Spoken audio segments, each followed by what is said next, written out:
অনলাইনে একটা প্রতিবাদ হচ্ছে, সবাই অনেকেই করতেছে বা অনেকেই করতেছে না।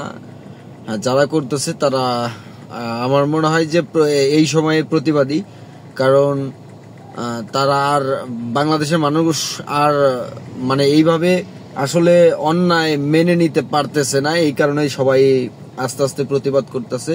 প্রতিবাদটা হচ্ছে যে কোনো অটোরিকশা, ব্যাটারি চালিত অটো যদি মেইন রোডে চলাফেরা করে তাহলে আগামী বছর থেকে আমরা আর আমাদের গাড়ির ভ্যাট ট্যাক্স দেব না।